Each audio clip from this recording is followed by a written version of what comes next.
या संदर्भामध्ये घेरण्यासाठी निवडणूक आयोगाला हे पत्र लिहिलेलं आहे। या पत्राचा जे पत्र लिहिलेलं आहे ते पत्र सुद्धा आपल्याला समोर दिसतंय। विधानसभा सदस्य गणपत गायकवाड यांना मतदान करू देऊ नये असं पत्र त्यांनी लिहिलेलं आहे।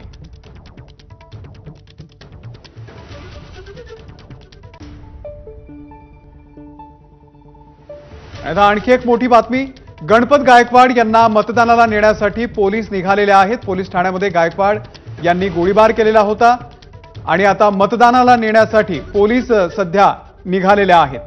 त्यामुळे गणपत गायकवाड मतदान करणार हे सध्या तरी दिसतंय, परंतु त्यांचं मतदान होऊ नये असं काँग्रेसनं म्हटलेलं आहे आणि त्या संदर्भात निवडणूक आयोगाला पत्र सुद्धा लिहिलेलं आहे। निवडणूक अधिकाऱ्यांना पत्र सुद्धा दिलेलं आहे।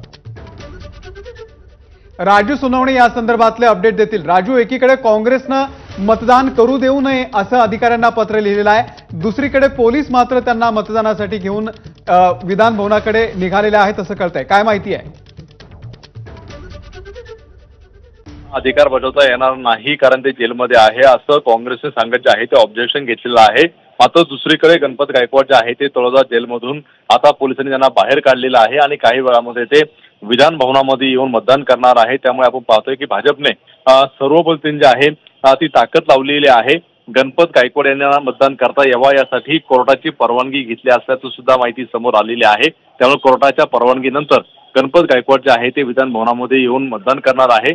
जर आपण पाहिलं असेल की याआधी सुद्धा रमेश कदम जे राष्ट्रवादीचे आमदार होते त्यांनी सुद्धा मतदानाचा हक्क बजावलेला होता। छगन भुजबळ सुद्धा आतमध्ये असताना त्यांनी मतदानाचा हक्क बजावला होता। आता गणपत गायकवाड जे आहे ते आतमध्ये आहेत आणि ते मतदानाचा हक्क बजावतील। पुढच्या तासाभरामध्ये ते विधान भवनात पोहोचतील आणि मतदानाचा जो आहे तो हक्क बजावतील। त्यामुळे आपण पाहतोय की भाजपने सर्व पद्धतीने जे आहे ते तयारी केलेली आहे, कारण एक एक मत अतिशय महत्त्वाचं आहे आणि त्यासाठी सर्व प्रकारे जे आहे ते मतदानासाठी ताकद लावलेली पाहायला मिळते। अमोल, निश्चित साधारणतः किती वाजेपर्यंत गणपत गायकवाड विधान भवनामध्ये पोहोचू शकतात? अमोल, पाहतो आपण काही वेळापूर्वी तळोजा जेलमधून गणपत गायकवाड यांना बाहेर काढलेले आहे। सुरक्षा मध्ये ते आहे विधान भवनात पोहोचणार आहे। पुढच्या तासाभरात ते विधान भवनात येतील आणि मतदानाचा जो आहे तो हक्क बजावतील। आपल्याला पाहायला मिळतंय की याआधीच जे आहे ते त्यांना मतदानाचा हक्क बजावता यावा म्हणून कोर्टाकडून परवानगी घेण्यात आलेली होती आणि आता त्यांना बाहेर काढलेलं आहे। ते पुढच्या काही वेळामध्ये विधान भवनामध्ये मतदानासाठी दाखल होतील। खरं तर भाजपने आपण पाहिलेलं आहे याच्या आधी सुद्धा ज्या काही निवडणुका पार पडलेल्या होत्या त्यामध्ये सुद्धा काही अँब्युलन्सने सुद्धा जे आहे ते मतदार आलेले आपल्याला पाहायला मिळाले होते। जेलमध्ये असलेले रमेश कदमनी सुद्धा या आधी सुद्धा त्यांनी सुद्धा येऊन मतदान केलं होतं। त्यामुळे कोर्टाची जर परवानगी घेतली गेली असेल तर मतदान करता येईल आणि त्याचाच आधार घेत जे आहे ते भाजपने गणपत गायकवाड यांना मतदानासाठी जे आहे ते विधान भवनामध्ये घेऊन येताना पाहायला येतं। त्यामुळे एक एक मतदान जे आहे ते अतिशय महत्त्वाचं असणार आहे आणि याच मतदानाच्या आधारे आपल्याला एक साधारणतः 8 साड्यांपर्यंत संपूर्णपणे चित्र स्पष्ट होईल की नेमका 12वा उमेदवार कोणाचा पडतोय आणि कोणाचा जिंकतोय तो।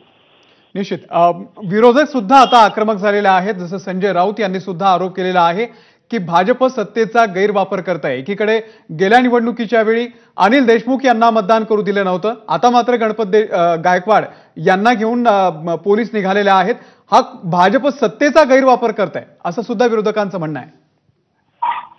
आरोपांच्या अनेक जे आहे ते उलटसुलट फेरी धरताना पाहायला मिळतील। मात्र भाजपकडनं दावा केला जातोय की कुठेतरी कोर्टाची परवानगी घेतली आहे आणि जर कोर्टाची परवानगी असेल तर मतदान करायला कुठल्या प्रकारचा जे आहे ते करता येणार नाही, कारण कुठल्या प्रकारचं राजू तुम्हाला थोडंसं थांबवतो। काँग्रेसचे नेते अतुल लोंढे सध्या आपल्या सोबत आहेत।